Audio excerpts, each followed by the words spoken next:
بسم اللہ الرحمن الرحیم۔ قوم لوط، وہ قوم جو حضرت لوط علیہ السلام پر ایمان نہیں لائی تھی۔ قوم لوط نے ایسی برائی کو ایجاد کیا جو ان سے پہلے دنیا میں کسی قوم نے نہ کیا تھا، ایسی بدکاری جس کی مثال تاریخ میں کہیں نہیں ملتی۔ حضرت لوط علیہ السلام اللہ کے برگزیدہ نبی تھے۔ آپ کی پیدائش عراق کے شہر ار میں ہوئی تھی۔ اس شہر میں ابراہیم علیہ السلام کا مسکن تھا۔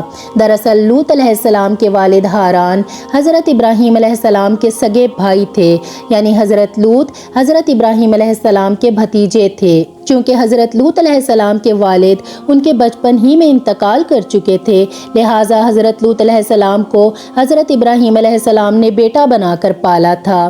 آپ حضرت ابراہیم علیہ السلام پر سب سے پہلے ایمان لانے والوں میں سے ایک ہیں۔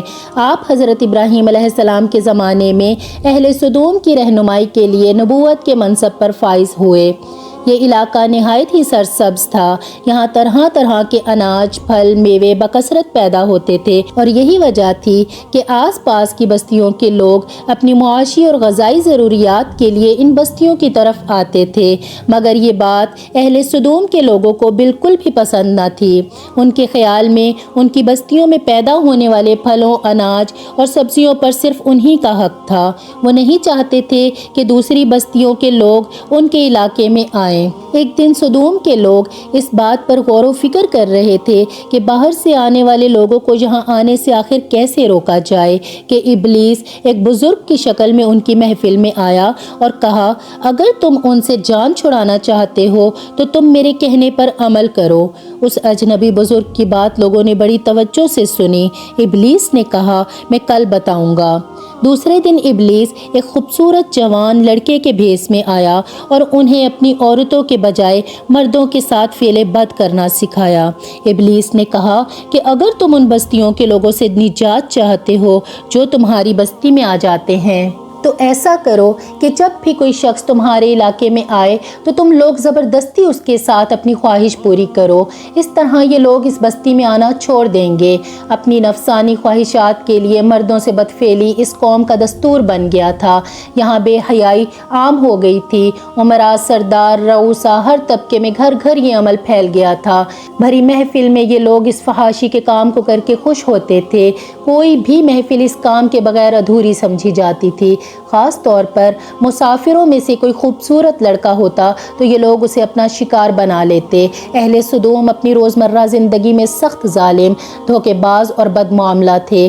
کوئی مسافر ان کے علاقے سے بخیریت نہ گزر سکتا تھا۔ کوئی غریب ان کی بستیوں سے روٹی کا ایک ٹکڑا نہ پا سکتا تھا۔ بہت دفعہ ایسا ہوتا کہ باہر کا آدمی ان کے علاقے میں پہنچ کر فاقوں سے مر جاتا اور یہ اس کے کپڑے اتار کر اس کی لاش کو برہنہ دفن کر دیتے۔ اپنی وادی کو انہوں نے ایک باغ بنا رکھا تھا جس کا سلسلہ میلوں تک پھیلا ہوا تھا۔ اس باغ میں وہ انتہائی بے حیائی کے ساتھ اعلانیہ بدکاریاں کرتے تھے۔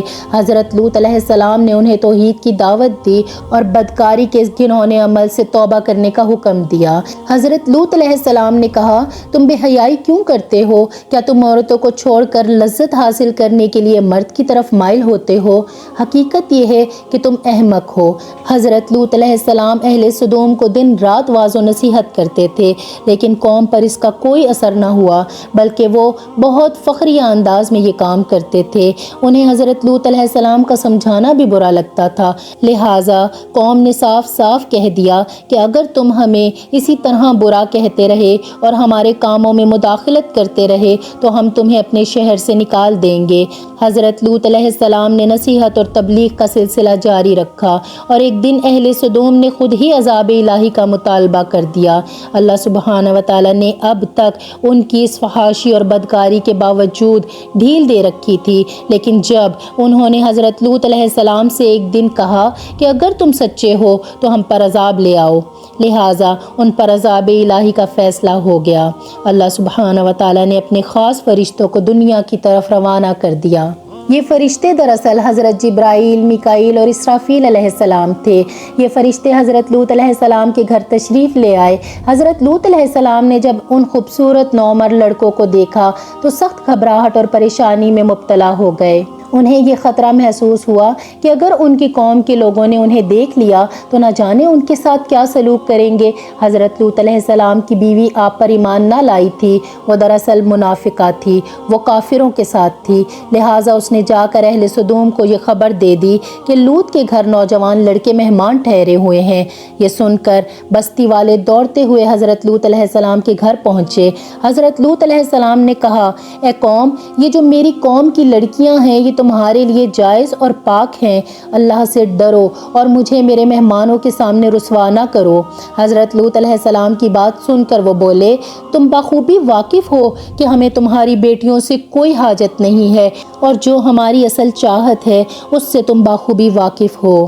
جب حضرت لوط علیہ السلام کی قوم ان کے گھر کی طرف دوڑتی ہوئی آئی تو حضرت لوط علیہ السلام نے گھر کے دروازے بند کر دیے اور ان نوجوانوں کو ایک کمرے میں چھپا دیا۔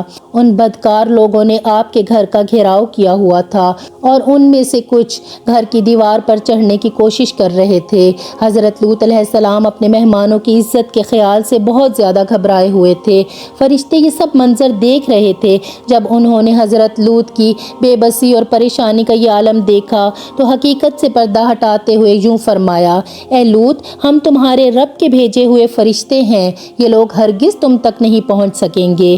ابھی کچھ رات باقی ہے تو اپنے گھر والوں کو لے کر چل دو اور تم میں سے کوئی شخص پیچھے مڑ کر نہ دیکھے۔ اہل سدوم حضرت لوط علیہ السلام کے گھر کا دروازہ توڑنے پر بضد تھے، لہٰذا حضرت جبرائیل علیہ السلام نے گھر سے باہر نکل کر اپنے پر کا ایک کونا انہیں مارا، جس سے ان سب کی آنکھوں کے ڈھیلے باہر نکل آئے اور بصارت زائل ہو گئی۔ یہ خاص عذاب ان لوگوں کو پہنچا جو حضرت لوط علیہ السلام کے پاس بدنیتی سے آئے تھے۔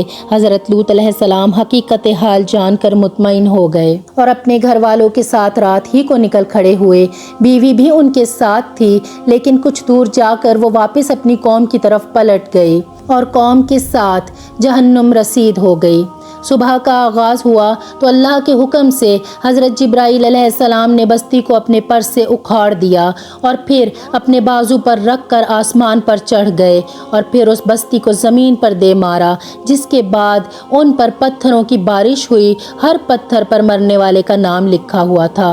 جب یہ پتھر ان کو لگتے تو سر پاش پاش ہو جاتے۔ صبح سویرے شروع ہونے والا یہ عذاب رات تک پوری بستی کو نیست و نابود کر چکا تھا۔ قوم لوط کی ان خوبصورت بستیوں کو اللہ سبحانہ و تعالیٰ نے ایک انتہائی بدبودار اور سیاہ جھیل میں تبدیل کر دیا، جس کے پانی سے رہتی دنیا تک کوئی فائدہ نہیں اٹھایا جا سکتا۔